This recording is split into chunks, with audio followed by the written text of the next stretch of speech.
Hello Bitzbox, this is Craig from Bitzbox.co.uk here, and in this video I'm going to be showing you how I painted this Queen Elizabeth II bust, as it's a Platinum Jubilee weekend. So yeah, I just wanted something different to paint, and with the Platinum Jubilee coming up, I thought, oh, I'll print a bust of Queen Elizabeth II. I found this really cool one online, and thought, yeah, that'd be something different to do. I'll just put it back on there. Quick disclaimer, I'm in no way a royalist. I don't really have any strong opinions either way on the royal family, and I probably won't be doing anything else for the Jubilee apart from releasing this video. So, yeah. But I thought of something completely different to paint, and it'd be quite cool to show on the channel. So, yeah. So sit back and enjoy.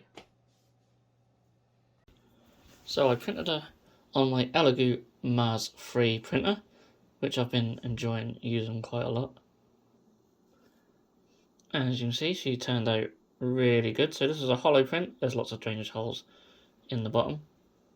I did accidentally stick a drainage hole in the top for some reason, but as you can see, I've patched it up. And yeah, when she's all washed and cured, she looks pretty good. So yeah, let's start by priming her. So I mixed some black and white surface primer together to get this sort of dark grey colour. I didn't want to go all the way black, but I didn't really want to go too light either. So I'm going to be painting her from the top downwards, but before I do that, I just want to give a zenithal highlight with white.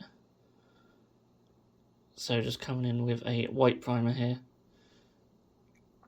just from the top down, just catching a lot of them raised areas. And this is what it looked like with the primer on, so you can really sort of see where the shadows are going to be and where the details are, and they really stand out. So first things first, I'm going to start by painting her hair. So yeah, working my way from the top to the bottom, so I'm going to use a light grey to base coat all the hair. And the hair's like a pure white, so I'm going to dry brush gradually up to white, starting with a very light grey. You see, I'm just very gently dry brushing here. I'm just using an old synthetic brush that I just picked up really cheap. They work really well just for dry brushing. And then just coming in with a pure white just for the highlights, so all the upper points really where we expect the light to be coming from. And in hindsight, maybe I should have used an even lighter grey for the base coat, but I do quite like sort of having a bit more contrast. But if you're going for a super realistic Queen Elizabeth II, then her hair would just be almost just pure white. So next up, I'm working on the skin, and I'm using some Cadian flesh tone with a little bit of Administratum Grey and Wild Rider Red mixed in, just very tiny amounts of them. And you see it goes on really nicely actually, but I do give it a couple of thin coats. It's very similar to Bugman's Glow, this mix, but just a little bit lighter. I thought Bugman's Glow was just a bit too dark. So next up, I'm going to add some highlights, and I'm just using some Cadian flesh tone and with Administratum Grey. Sorry, not highlights, I'm just layering up really with this colour. So the previous mix will be in the shadows, and this will go over most of her face. So her skin is actually quite pale, as you'd probably expect. So yeah, it's definitely an interesting experience painting the skin on her, but hopefully you'll like the final result as much as I did. I'm putting this on quite thinly, so when it dries it won't be such a huge leap in contrast between the shadows and the base coat. Still quite a bit there, but not as much as you see now. And yeah, next up we're going to add some further highlights to this. So I'm using a pale flesh tone from Scale 75, mixed in again with a little bit of light grey. Again, it's thinned down, so it will look a lot lighter as it goes on, but it will dry a bit more subtly. You see she's really starting to take shape now. Of course, with like wrinkles and stuff like that, it's still good to have like your contrast between the two colours, so I'm quite happy with how the previous mix has dried here. And yeah, at this stage she's really sort of starting to take shape already. You can see that's lightened up her skin quite a lot now, and then I'm just going in with the pure and pale flesh tone just to add even further highlights. Again, just going for where I think the high points are. So if you imagine a light source in the same direction as the zenithal highlight, so it's going to hit the top of her cheeks, her nose, forehead, etc. Again, I'm not going for something super realistic here, but just something that really sort of more sells the effect. And then next up, I'm doing a really thin glaze of Wild Rider Red.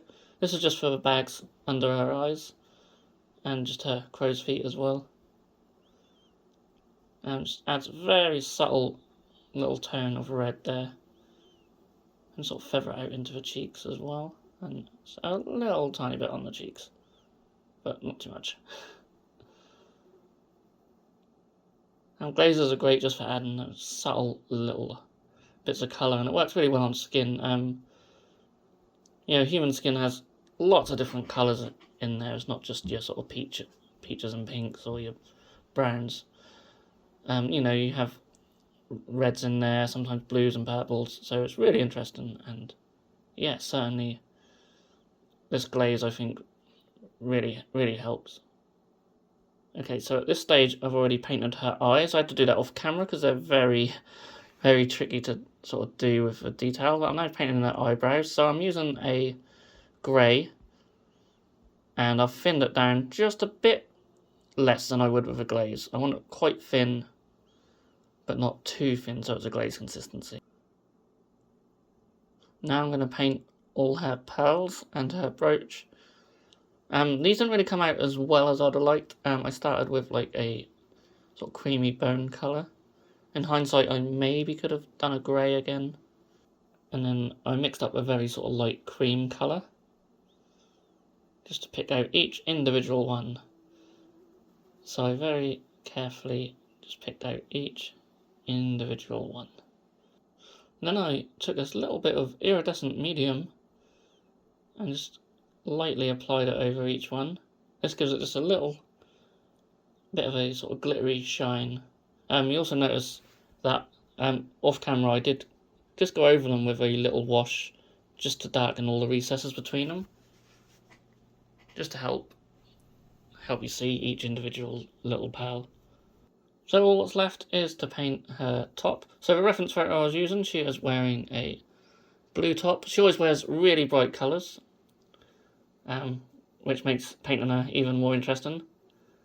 So I really could have gone with any bright colour, but I went with the blue just to match the reference photo. And I really like this blue. I've gone with this sort of light pastel blue for the base, and then I'll brighten it up for the highlights as always. And then yeah, I'm doing like a sort of a dry brush just to gradually build up the highlights here. So I've just mixed in a bit of blue horror, which is like a very light blue, with the original colour, and just adds a subtle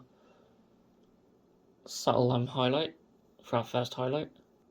And then I've added some little bit of more blue horror in there to add a further highlight, and this one's just a little bit heavier. I wanted it just to really brighten up the top. And then lastly, I'm doing an even lighter highlight this time, just for the raised areas and the tops of her shoulders, and just the tops of her chest as well. Not many people get to say that they highlighted the Queen's boobs, but here I am. And that, on that note, that is the final step. And all I had to do was just paint the stand, just with a pure black.